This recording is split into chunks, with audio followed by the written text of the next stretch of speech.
we start the class.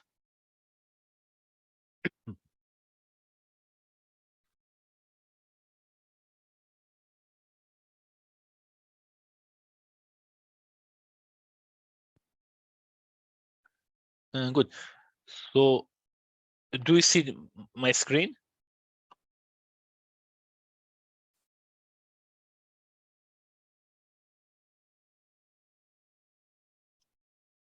Yes, we can see it. Great. Okay. So, if you remember, we had again, we started with the n-cubic algorithm for all pair shortest path, and then all pair shortest path was the problem, which was essentially n to the 3 hard somehow. At least so far, the belief is that. Then we talk about the quadratic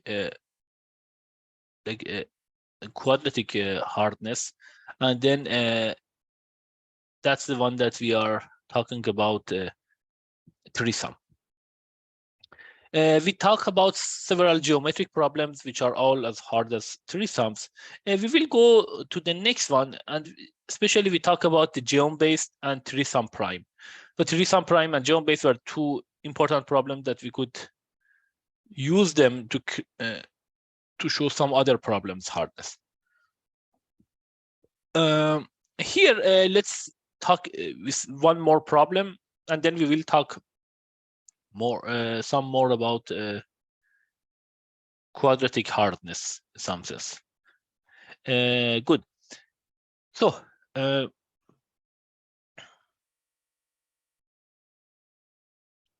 this is the visibility between segments.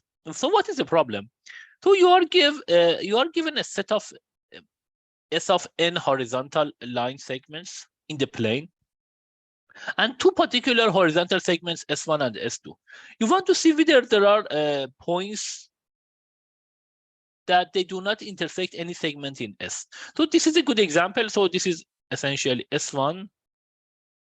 This is S2. And then these are like some of these things that you are given here. So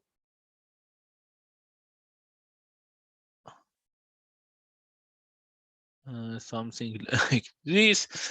This is in a sense, this is the visibility problem. So you want to see whether these 2 points,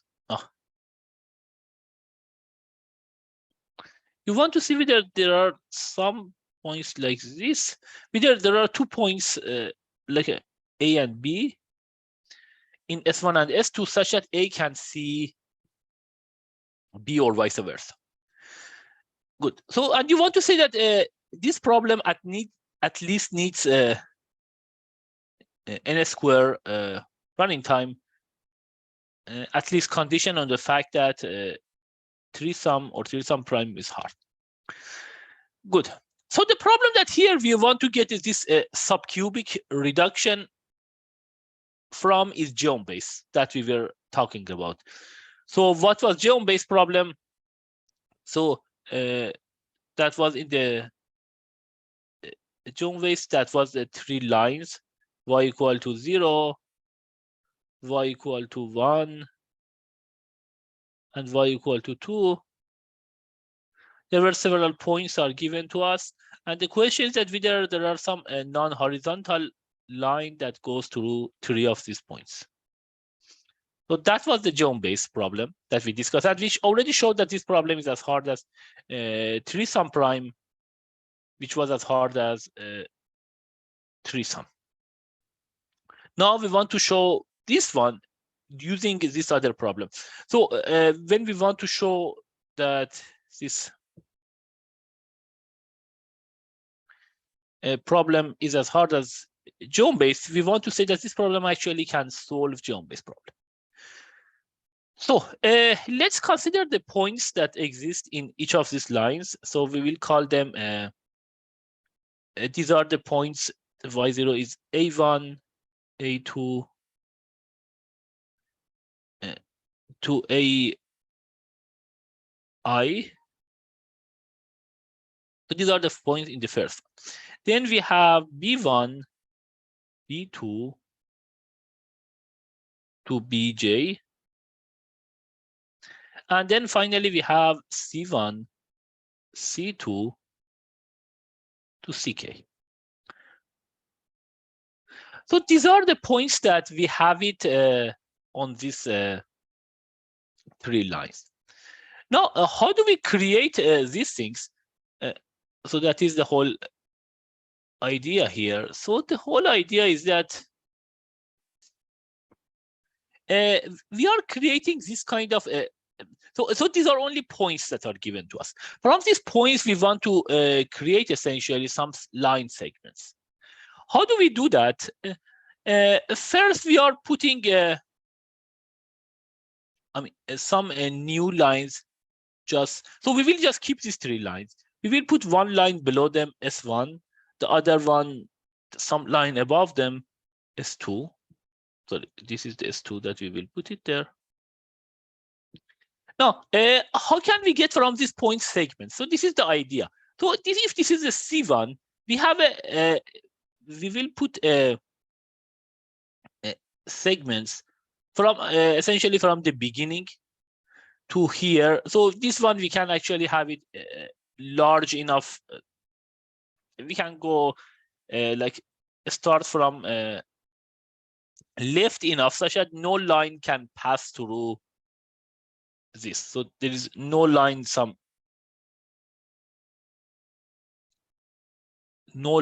like this. So we just start this one.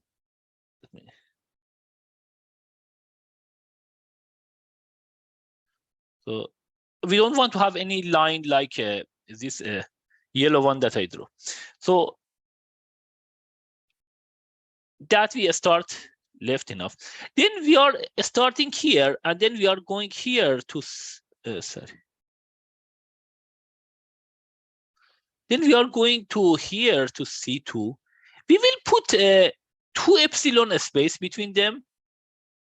And this is the C3 that we will put some space. And then finally, this is the CK. So what do we do? So the space that we are putting here, so this is this from C1 to the space here that we will put it here is epsilon, and the space that we are putting here would be epsilon as well. So in general, we have 2 epsilon around, so epsilon point around C1, we will just put it as the space or the empty space. And other than that, it is covered by this line segments. Is the construction clear?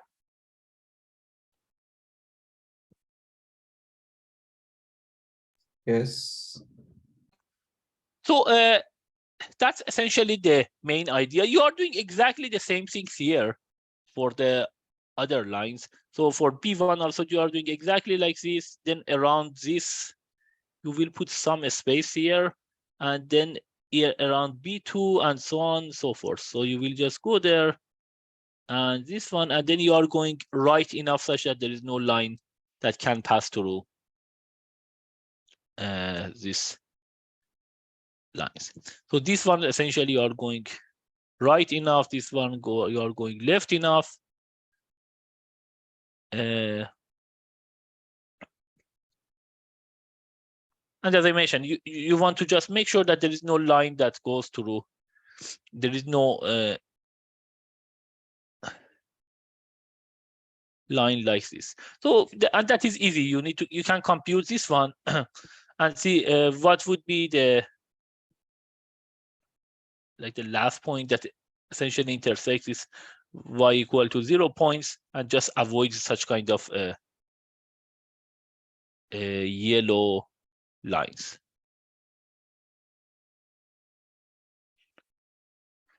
Good.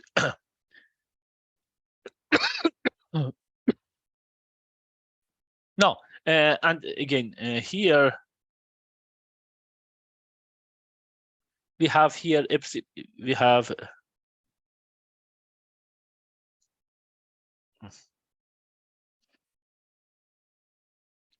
have here something like 2 epsilon here. The same here as well. So you will do the same thing exactly on y equal to 0 as well. Let me just draw this one as well. Good. So this is the construction that we have it. And then here this one, and then here, and then here. And again, all of these guys are 2 epsilon. So all of these guys are 2 epsilon as well. This one, this one, this one, this one, all of them are 2 epsilon. Epsilon around each number. Good. So that's the whole construction. And what is epsilon? Epsilon is equal to 1 over 5.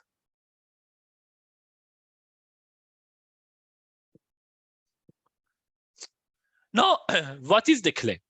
So the claim is this one. After creating this one, there are 2 points in there are 2 points, say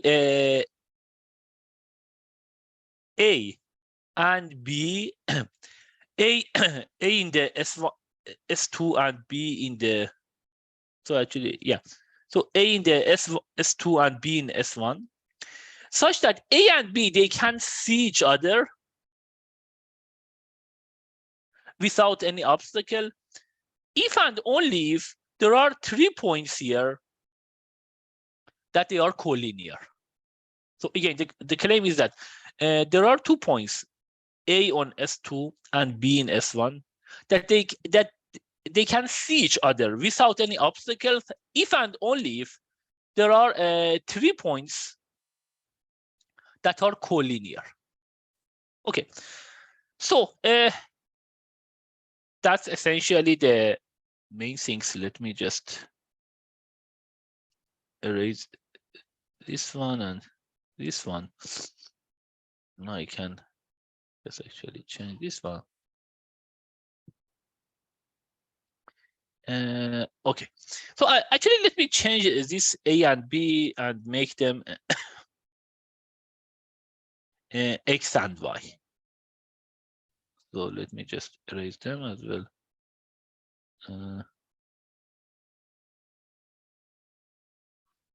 Good. Okay.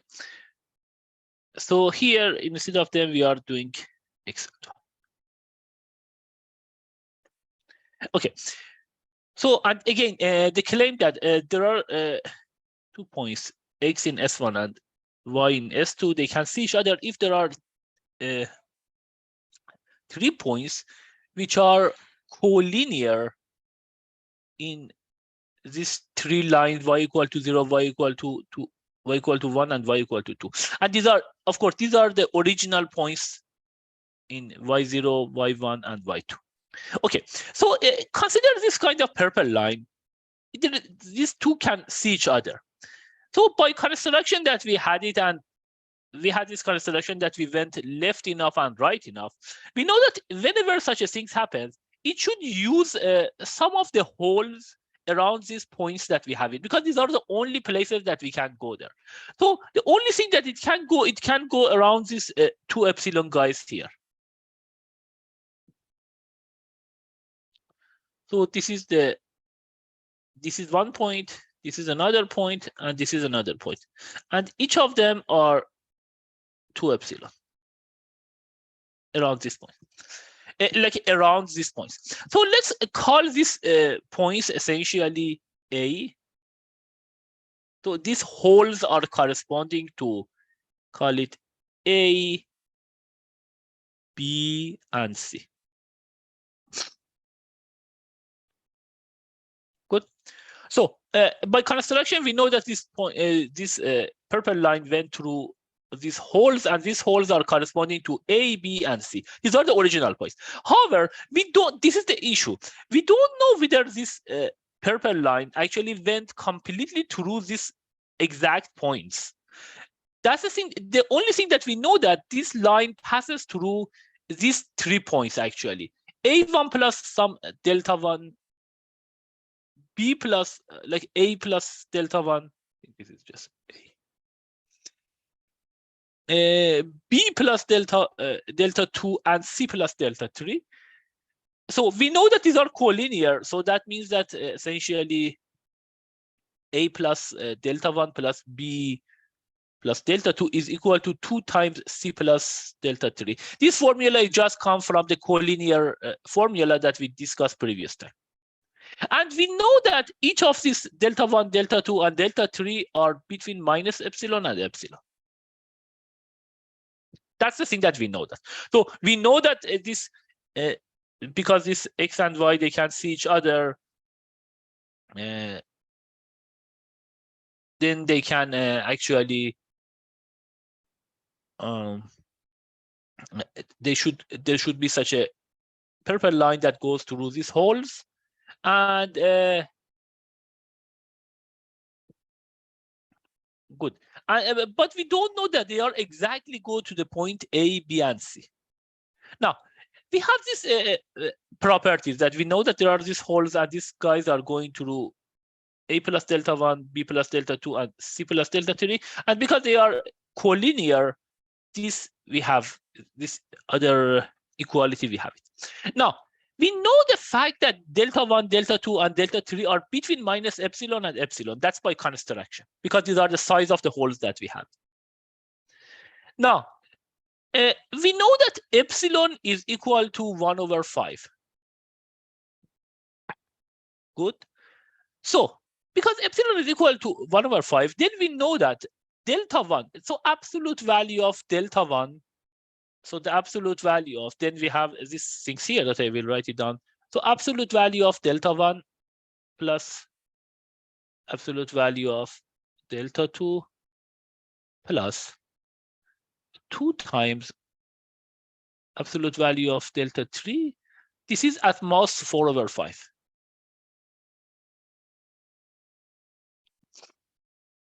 That is just by construction, which is less than 1. So now what does this one tells us? It tells us that, so we have these equations. Now, we know that A, B, and C are integers. C are integers.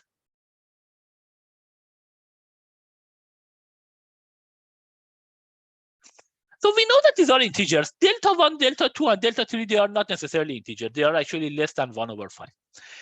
Whenever we have this, essentially 2 integers equal to 2 times the third integer, the total slack that we have it here is delta 1, absolute value of delta 1. This is the slack, essentially. So the total slack that we have is at most 4 over 5 by construction, which is less than 1. What's the meaning of that? So it means that if there are such kind of integers that are this, we have this equality, delta 1, delta 2, and delta 3, all of them should be 0. Because if they are not 0, they cannot compensate for a one whole number, because they are at most 4 over 5, which is less than 1. So it means that in this case, actually, we are just we can, the only way that we can make it is to, so this implies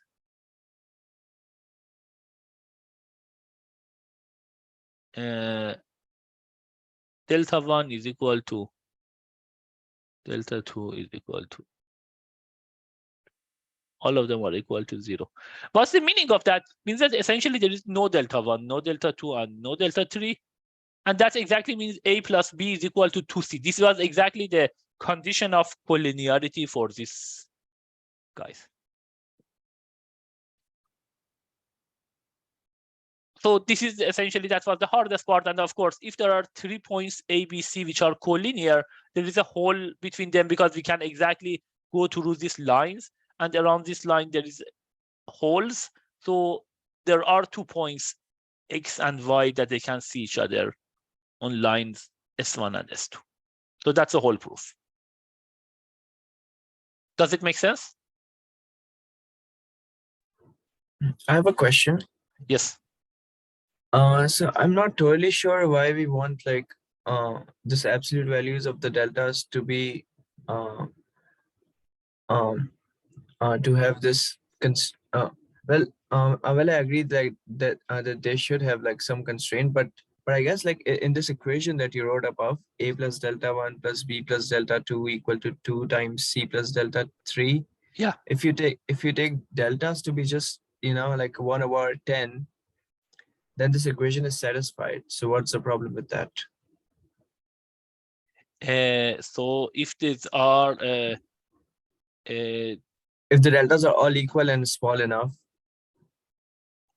then this equation is satisfied. yeah, so that's a good question. This is only possible. So this is the one. Good. So yeah, so I think that's the thing. So you don't need to actually say. Yeah, so maybe this is a better way of mentioning that. So you don't say that this delta 1, delta 2, and delta 3 is all equal to 0. You actually, you know that in this case, delta 2 times delta 3. So this might be actually not the correct statement. So the correct statement, so you may not imply that all of them are equal to 0. The one that you actually, it implies is that 2 delta 3 is equal to delta 1 plus delta 2. And then that implies essentially that you already also should have a plus b equal to 2c. So in another word, if a plus b is not equal to 2c, you cannot make up with the delta 1, delta 2, and delta 3 such that the sum becomes equal. Does it make sense? Yeah. So that's the thanks for the things. Yeah, that was the mistake. So you cannot say that these are actually equal to 0. The only thing that you can say is that they should be actually equal, and that's the only way. In some sense, if a, b, and c are if we don't have this a plus b equal to 2c, then by just changing the slack that we have with delta 1, delta 2, and delta 3, we cannot actually make up the difference and make them equal. So it means that actually a plus b should be equal to 2c. Great. So if there is no question, I think this was probably one of the most complicated one here. But you see, that's actually nice problem. So this, we are starting from this three-sum problem, and then we are going to some visibility problems. And this is a very nice and practical problem. So you want to say that this visibility problem, that in general you are given some kinds of segments in a plane, and you want to see whether I can see two of these points. There are 2 points are given to me, and I want to see whether they can see each other or not. So this one essentially shows that this special case of this problem is actually at least omega of n to the 2 hard. Of course, conditioning the fact that the three-sum is omega of n to the 2 hard. So this visibility problem, we show that essentially it is hard problem. And I believe actually even in the more general sense that there are some segments are given in the plane, you can actually get O tilde n square algorithm. So in some sense, it shows that that's the best algorithm that you can get for this problem, and there is no other way you can get better than that unless you want to improve the three-sum. So like a very real world problem, it gets from hardness from three-sum. Good. And there are, let me just erase everything.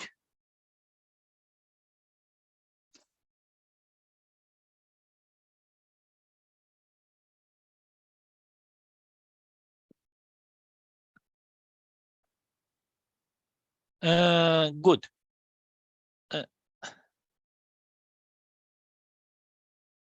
So there are several other geometric problems which are also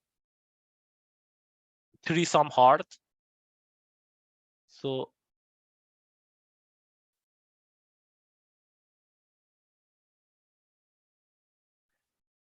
So there are some other geometric problems. We've mentioned some of them. And again, so we consider geom-based, which was very basic problem, just 3 lines, y1, y2, y3. We talk about collinearity, like 3 points are collinear, or 3 lines going to 1 point, and then this visibility problem. But there are several other problems.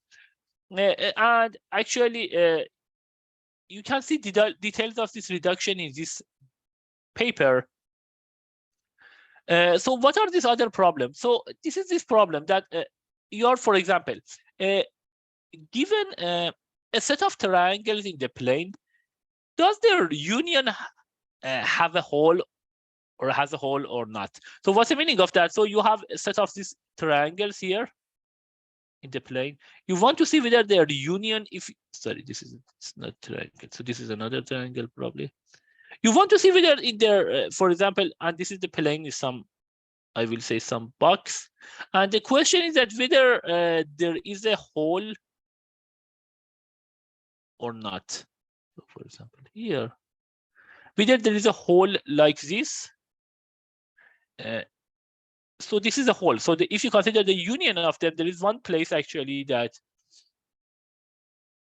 there is a hole. It means that no one covers it. So there are other problems as well. So what is the another problem here? This is actually also a very practical problem. Given a set of line segments, determine whether a line segment, say you can consider a robot, which is a road or ladder, can be moved. Here we are allowing both translations and rotations from a given source to a given goal configuration without colliding with the obstacles. So what is this problem? So the problem is this one, that you are essentially, you have again a room. There are some set of walls. And then some road is given to you. Is this, I mean, initial configuration? And then the question is that, so this is the initial configuration of this robot, or I don't know, a road or ladder. And you want to go see whether you can, and you can rotate it or translate it. So rotate means, of course, you rotate it around point, or you can translate it. So you may go from here, bring it essentially to here, for example. Or you may rotate it. So the question is that whether this ladder, you can actually move from some initial configuration here. So this is some initial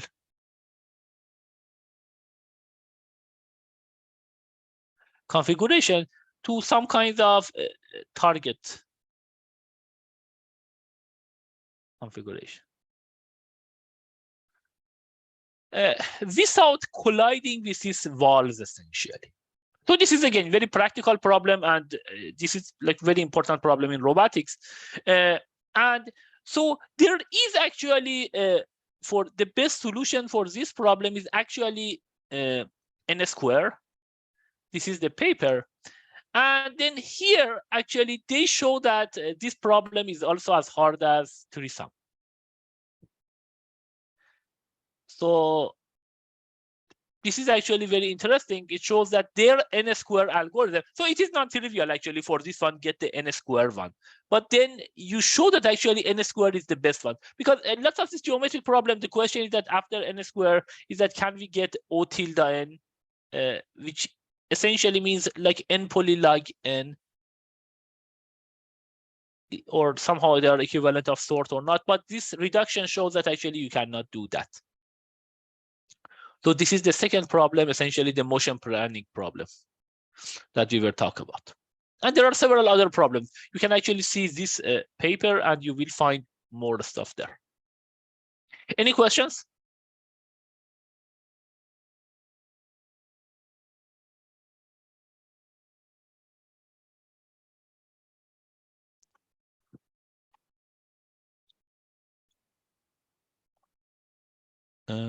Good.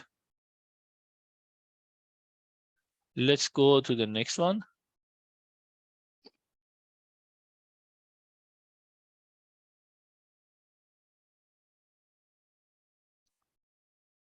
So the other question that is also interesting that we discussed actually for all pair shortest paths that there are some algorithms. So if you remember also for, oh, what is this one?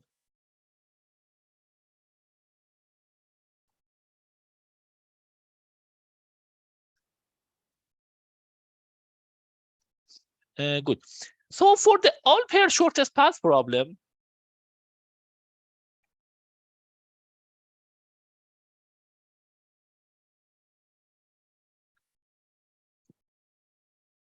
okay. So if you remember for all pair shortest path problem, we had some algorithm like n to the 3, 2 to the SQR root of log n. I think that was by Williams et al. So a little bit better than this. Actually, there is the same thing also for threesome. We can get a little bit better than n square. So it is n square times log n to the 2 over log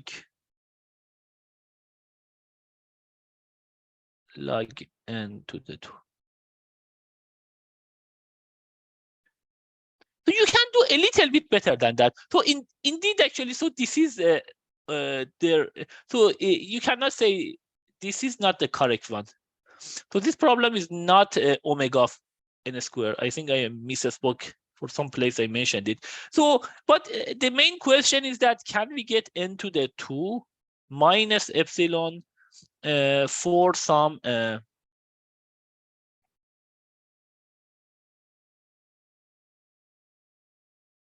small epsilon, for some small but constant epsilon, a constant epsilon. So this is the main question. Can we get this one n to the 2 minus epsilon? Or really we get subquadratic time? So, and yeah, this paper, for example, the one that obtains this one, it is this paper by Baran, Demain, and Pasasco. And they are using some randomized algorithms. Also, there are some, I think this paper of Gronland and Petty, that they can get even n to the 1.5, but this is in some kind of like a decision tree model. So it's a non-regular decision tree model. They can say n to the 1.5. But really, for the standard RAM model, what is the standard RAM model? In the standard RAM model, we are assuming that we have W bits. So each word essentially has W bit.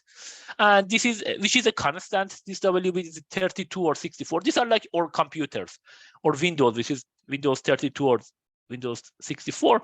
And we can have access to any cell in the memory in constant time. So we have this random access. That's the thing that we call it. So this is the RAM, means random access machine. So it means that if you have this memory, all the words are somehow there are, I don't know, 32 or 64 bits.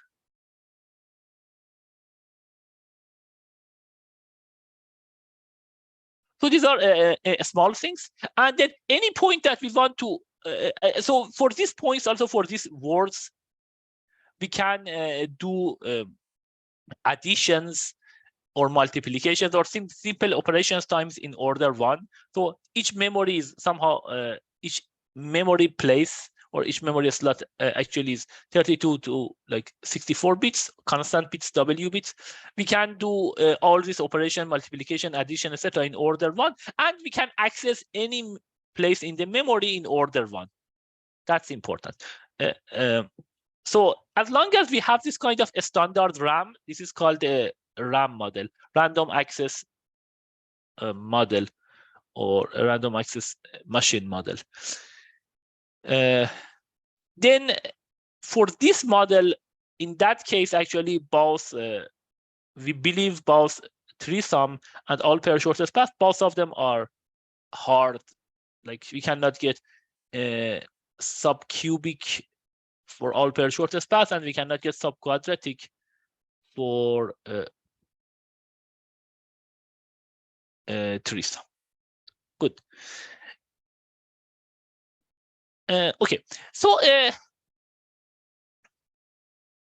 is also, if you see this paper, this is a paper by Borasi et al. They also get some kind of a subquadratic relation. They show essentially under ETH.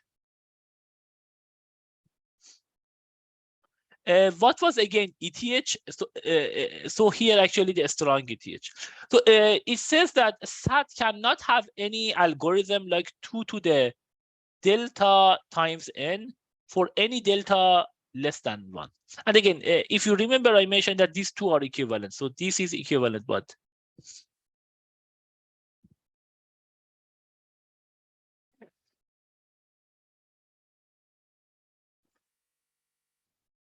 so that was equivalent that there is no 2 to the minus epsilon to the n. So no such things. So for SAT, for epsilon greater than 0. So this is a strong ETH. And you can show that under this also there is no, for some problems, there are no subcubic time, no subquadratic time. So one particular problem that actually they can show that, and it is also very important problem. Let me clear everything. Yeah, so this is the orthogonal vector problem.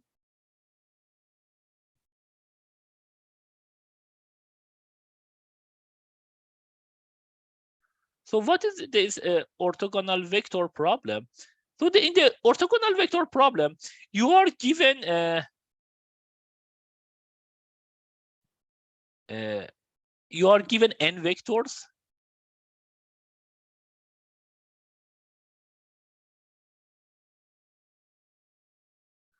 Of size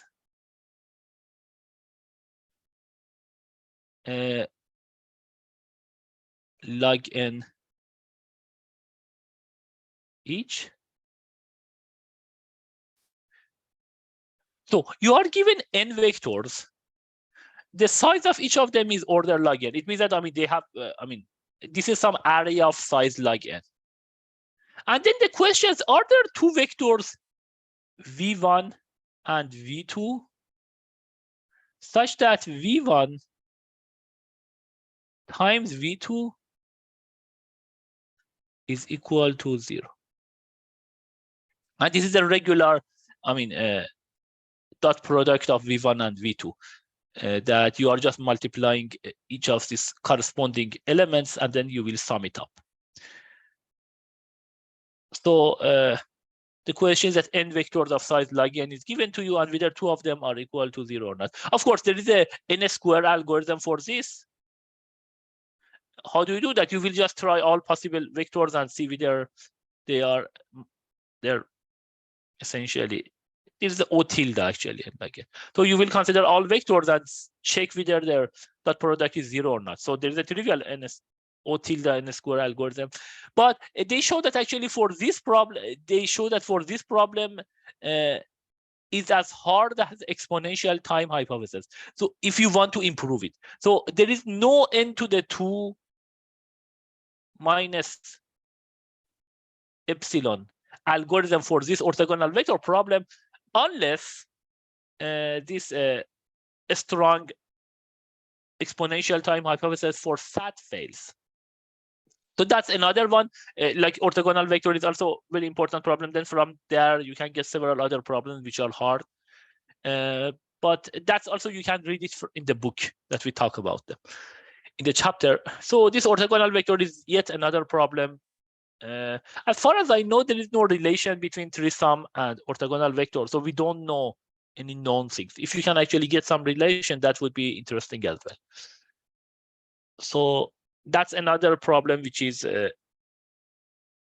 we believe that actually n-square hard. Any questions?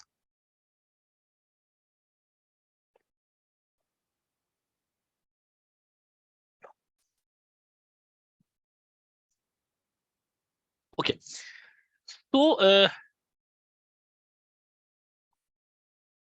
last but not least, let me finish with something that also I think I mentioned as the exercise previous time. I hope that you had some chance to think about it.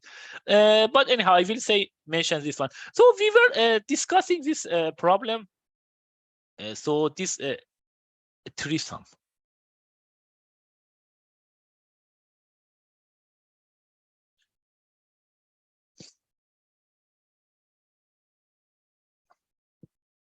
So if you remember, so I mentioned that for threesome, there is order n to the 2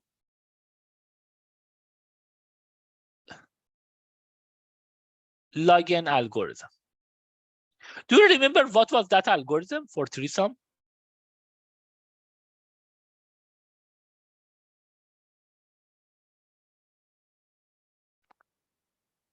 So please unmute and answer. Do you remember what was the n square log n algorithm for threesome? And the threesome was, of course, this problem that you want to find three numbers a, b, plus c, all belong to S such that their sum is equal to Z. Do you remember the n to the 2 log n algorithm? So first you sort the array and we get n log n, Yes. and then we loop over the array and check whether we do a binary search, I think, from the first element, and the other two elements are minus b, so that we check that they are equal to 0. No, I think you mentioned almost correctly. So yes, you are doing a binary search. You are first doing sorting. So you will sort. Then you will consider any two A and B. This is n squared that you are doing that. And then what do you do? Then you will just consider A plus B minus of A plus B. And then you are doing a binary search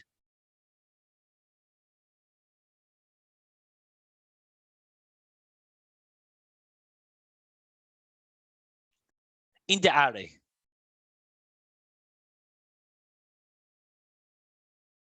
Good. So you will consider all A and B. Then you will consider the number minus A plus B. You will do the binary search whether such a number exists essentially in the array or not. To do so, you are just doing binary search on the sorted array. And this for this one, essentially, you are paying order log n. Good.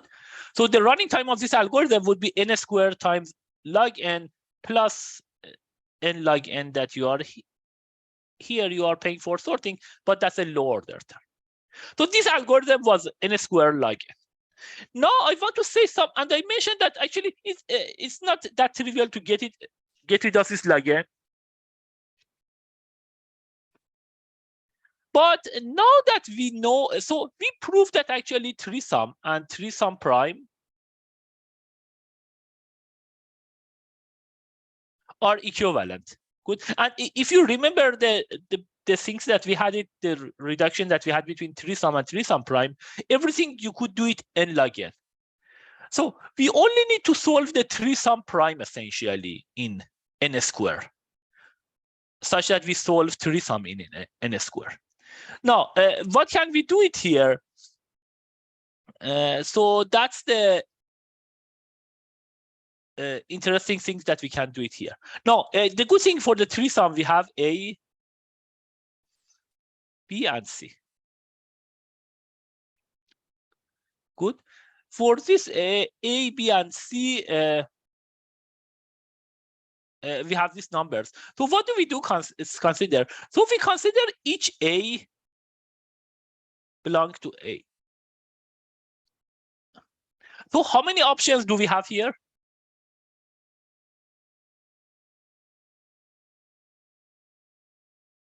to say that the size of A, B, and C are both, or all of them are n.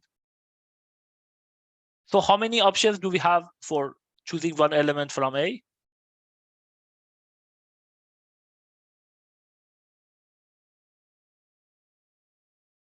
Please unmute and answer.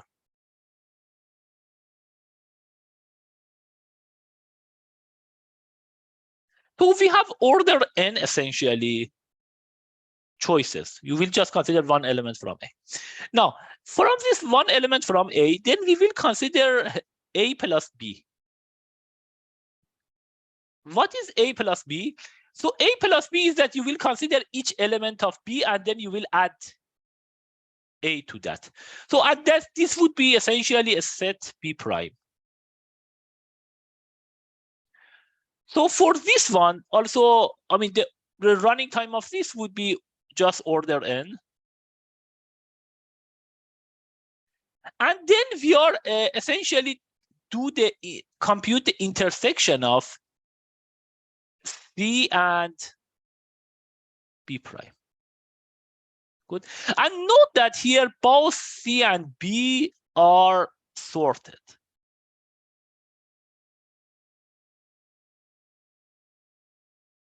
Good.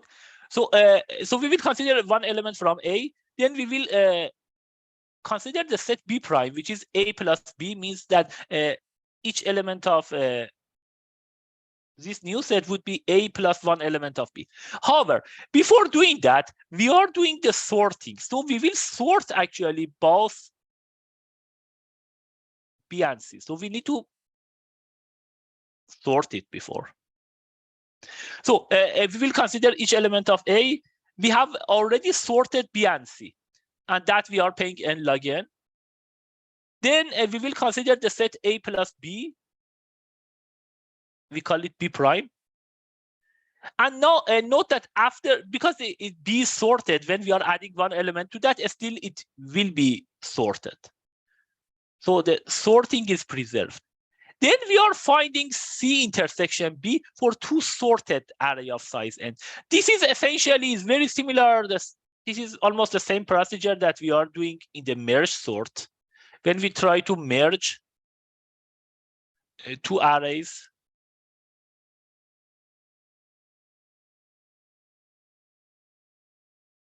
in merge sort.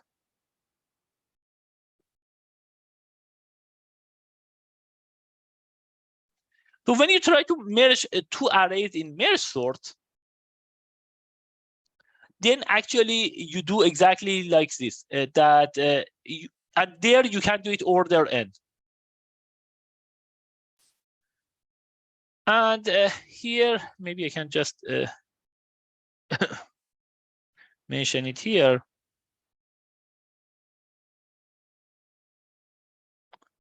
So how many of you, is there anyone who does not remember the merge operation in merge sort? Or anyone who remembers merge operation in merge sort? How did we do that? Raise your hand if you remember that.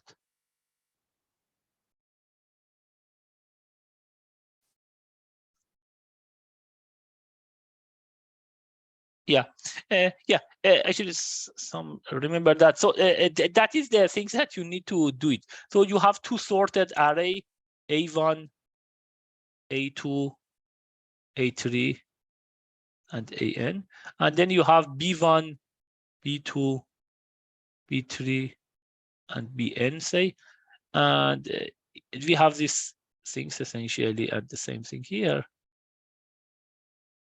And the idea is very simple. You can do it actually. So you are starting with some I here and J here. And then if, of course, if A is less than B, if A1 is equal to B1, then it means that these two have an intersection. If not, depending whether if A1 is less than B1, then you are increasing I. So I goes to I plus 1. And J remains the same. So then you will consider again this new I, so A2 and B1. If they are equal, you find something in the intersection. If not, depending again, if B1 is less than A2, then you will increase J.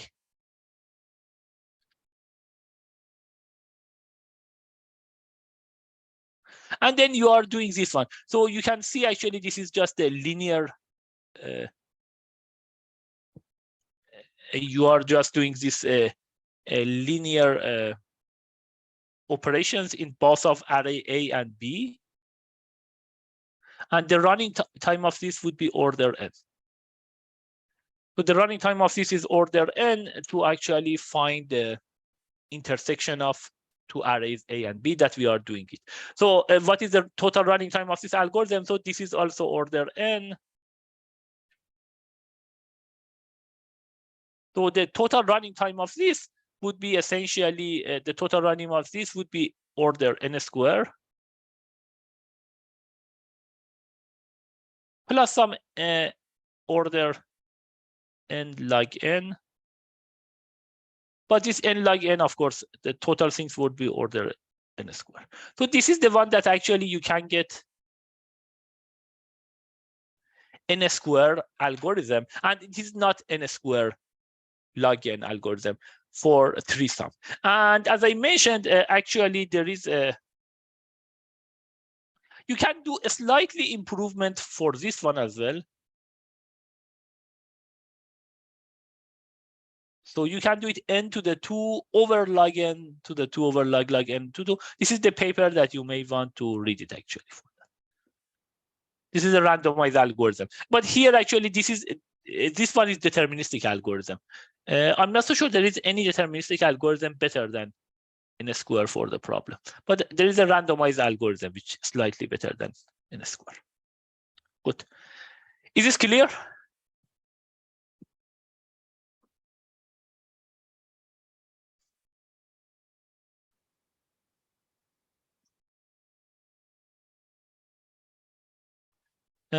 Good.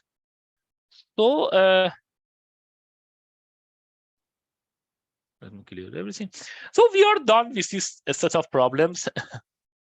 This is, we call it actually below NP problems. So this is the fine grain complexity also. It is called that we are going in P and we consider some problem which can be solved in polynomial, but we say that what is the best algorithm that we can do it. This type of thing actually has been considered more recently, back in, I think, 2001, that I was a student at MIT. I think at that time, the people, there was a class by Eric Demain, and he was mentioning this problem, but at that time, we didn't have such a good knowledge that this problem is hard. He mentioned, okay, for this dynamic programming, we have it in a square. Can we get anything better or not? We didn't have such a knowledge. This knowledge actually has been obtained, I will say, probably in the last 15 years. We had such kind of fine grain complexity. It means that we are considering the problems in P. In the problems which are below P, there is a set of other problems below NP.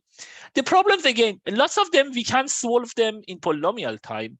But the other things that these problems becomes hard is the case that the data becomes big. So this is for the big data algorithms.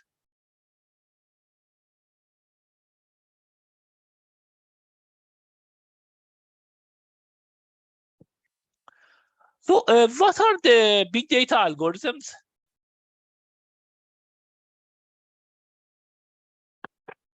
Good.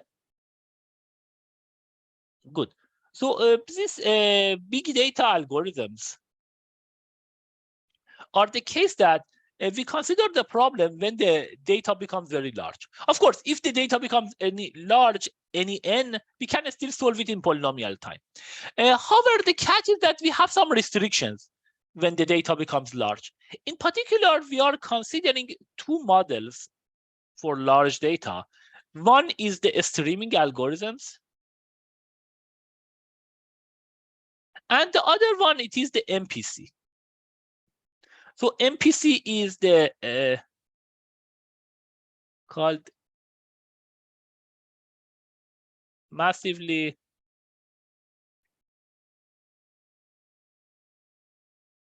parallel computation.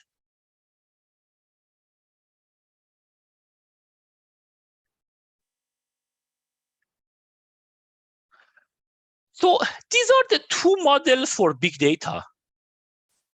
And what are the ideas here? The idea is that we have some restrictions when we have the big data. For example, in the streaming model, we are assuming that the input is coming in a stream, but we don't have the memory to essentially keep all the data.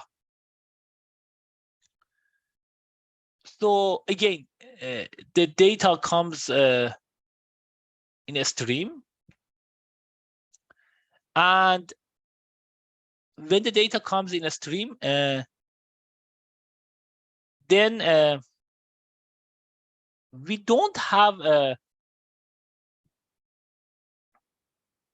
space to keep everything in the memory. So the space that we have, it is somehow limited, is not proportional to the n, if n is the size of the stream.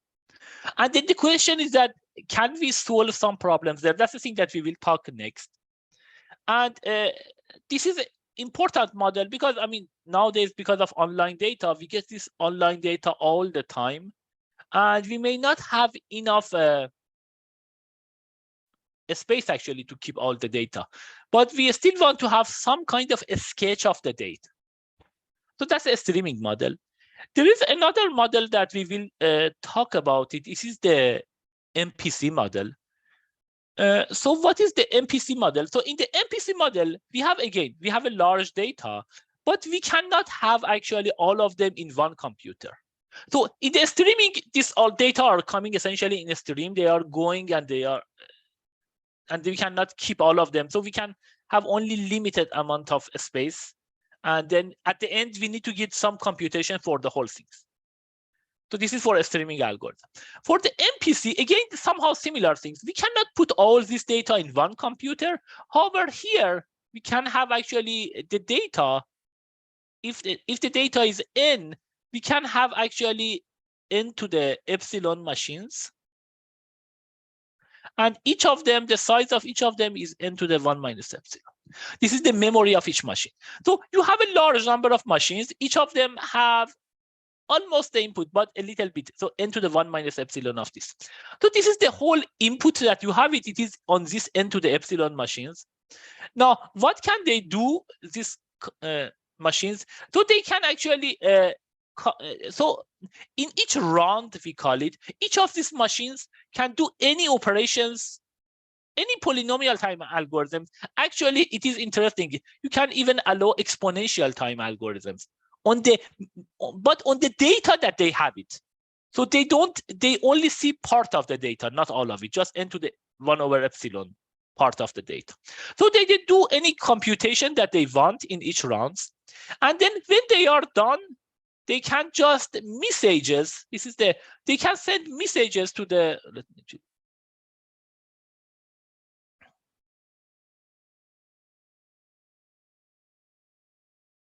so they can send it messages to the other machines.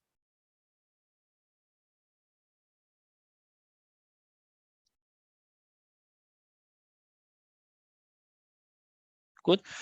So when they are done here,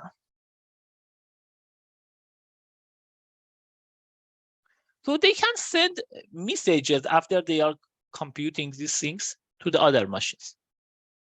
And the only constraint that each machine can send and receive at most is memory. So the total amount that each machine has, of course, it has at most a size n to the 1 minus epsilon. That's the maximum amount that they can send it to other machines. And each machine also can receive at most n to the epsilon. So this is at most n to the epsilon, n to the 1 minus epsilon.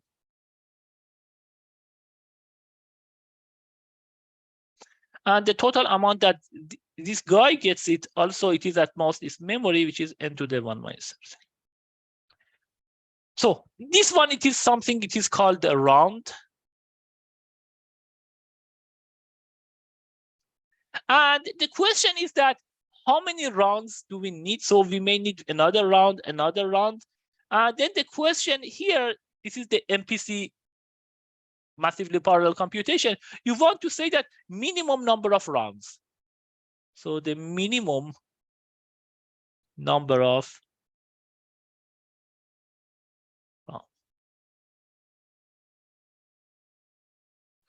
So the main question is that minimum number of rounds that we can do some computations. So here the question is that minimum number of rounds, because this actually this message passing, each round we are doing, at the end of each round we are doing message passing, and this message passing is the one that takes the most time. I have actually done some of this on the like a Google Cloud.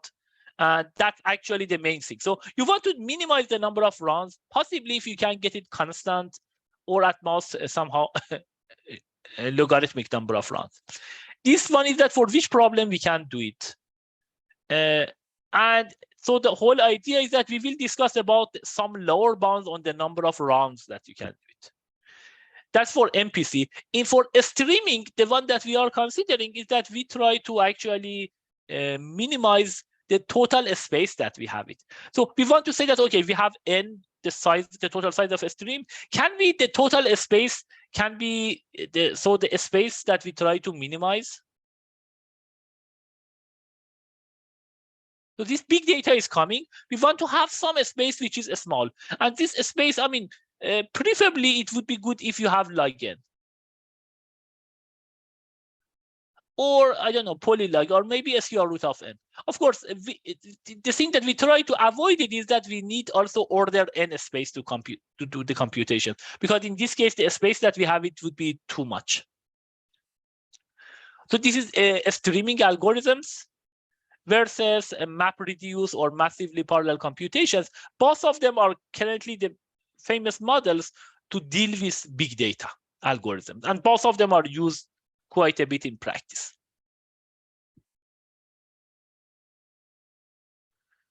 Good. We will talk about this one in the next few sessions, and that's again, we are calling, this is the one that we call it below NP. Why? Because in some sense, these are lots of these problems are polynomially solvable if there is no restriction on a space, mainly a space, I will say here, if you can have all of them in one computer, and if you can save everything. But if you have this restriction, then essentially this problem becomes harder. And the question is that how hard, or what is the hardness it is known for this problem? These are both very active areas of research. So that's the thing that we will talk. After that, then we go to above NP, that essentially for the problem which are NP hard or NP complete, what are the approaches like fixed parameter algorithms, approximation algorithms? And again, as I mentioned, time permitting, we talk also about game theory, which is somehow actually below NP, but that would be at the end of the class. So that would be the general idea of the class. And I talk about these two big data models that we will talk more in the next few sessions. Great. So any questions?